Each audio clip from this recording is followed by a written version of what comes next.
Hi, I'm Jim Moorish. I'm a founding partner with a industry analyst firm called Transformer Insights, and I'm coming to you live recorded on the floor at CES 2025 at the IoT M2M Council stand. And I'm joined by Bob Blumenscheid, who is the senior marketing manager of Digi International. Thanks, Jim. Appreciate the time today. It's good for you to be able to join us. Thank you. So just starting off a discussion, what do you think are the biggest security challenges that IoT organizations are going to face in 2025? Yeah, so 2025 is really a different landscape now. Mm. Security has been around a long time, and just executing security on different devices, it's pretty clear that it's a requirement. And if you're making a connected device, I think there has been a general awareness that they need security. Yep. But in 2025, things are getting real. There's legislation in place and in going now that is really driving a countdown to when you need to conform to this legislation that's out. And every organization with any kind of digital device needs to understand all the different legislation that's out there right now. Absolutely, and it might be worth talking about a couple of those. So there's the EU Cyber Resilience Act. Yeah. There's the US Cyber Trust Mark. Yeah. So for us, we work with a lot of embedded companies. Yeah. And with microprocessors and microcontrollers. And really, I think the Cyber Resilience Act is the biggest challenge and the biggest thing that people have to look at. It was passed in December of 24 by the EU. And, we're sitting here in Las Vegas and we might be thinking about North America and the Americas market, but this absolutely affects every single electronic company. And the bottom line is if they put a CE mark on a product, they need to comply with this legislation. Now, there's dates when it's being phased in, and the final date is 2027. So an organization can't say, "Oh, we have 3 years." I mean, it is time now to start making plans and understanding what's involved with the CRA and the other legislation that's out there as well. Yes, and conversations that I've had around CES have suggested to me that really it is driving act. There's a lot of people who are considering security of end devices, and when they're considering that, the reason they are considering it is because of the CRA. It's kind of a GDPR effect again. Absolutely. The GDPR drove privacy, and the CRA is going to drive cybersecurity. Okay. And go ahead. Yeah. And so the requirements are really, the kind of the things that make sense about having not default passwords and have protection. But I think the bigger implication is the long-term availability of product, and start thinking about needing to not only ship a secure product, but keep it secure for a 10-year lifetime. And that means updating the products that have shipped with new software to protect it from emerging threats, the CVEs, the critical vulnerabilities that are discovered. So it really now companies have to look at software and hardware and not just shipping hardware for 10, 15 years to meet their customers' requirements, but keeping it secure for 10 or 15 years and keeping software updated.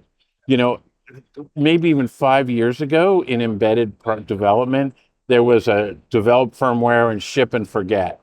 And that's just over. Now it's ship and keep updated. And there's no question now that customers will find the requirements of CRA and will come in and say, well, how are you complying? We're already seeing that at Digi. Customers are asking about our plans to comply. So this is clearly a hugely complicated space. The CRA itself extends towards 100 pages, I think. But what are the resources? Are the resources available where folks can go and find out more about this and what the impact's like to be and what the provisions are? Yeah, absolutely. So the first one obviously is the EU site itself, and like you said, there's hundreds of pages of documentation. And then with Digi, we're really breaking it down.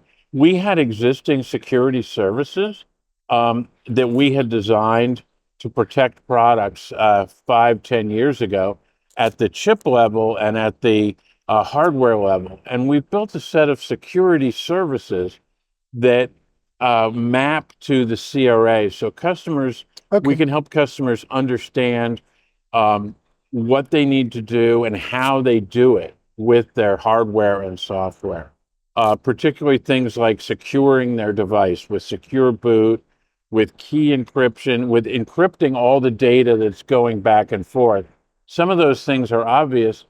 Some things are not obvious. Like if you have a JTAG port for debugging or a USB port, you need to encrypt that so somebody can't go in and start hacking it.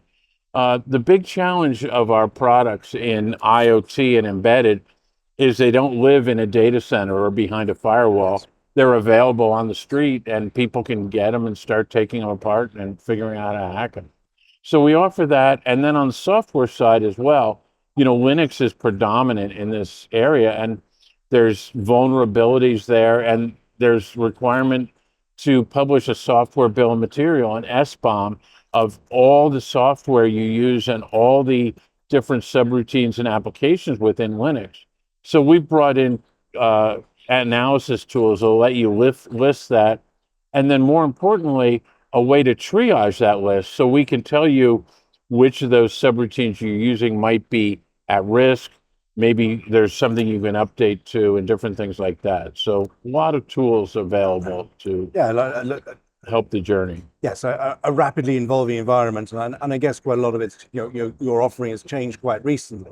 In terms of being enhanced and going further to help customers. So what is it you're doing to help those end customers really make sure that they deliver and support the appropriate levels of security? Yeah. So we have a combination. We have pre-configured products, and we have application engineers and people can help them implement those products. And then we have these security services that are designed to work with our hardware and our products. And that's really how Digi differentiates, is there's a lot of different security tools out there, but then if you work with them, you have a fairly heavy lift of customizing that for your specific products. Our services are already customized to the Digi hardware. So it really works out fairly well, and we can get people to market pretty quickly, going through those things. Excellent. Thank you for that. Bob, it's been a really interesting conversation. It's been great to hear your views on this extremely critical space and very fast evolving and complex space. That's great. Thank you for your insights. Okay, great. Thanks, Jim. I appreciate the time.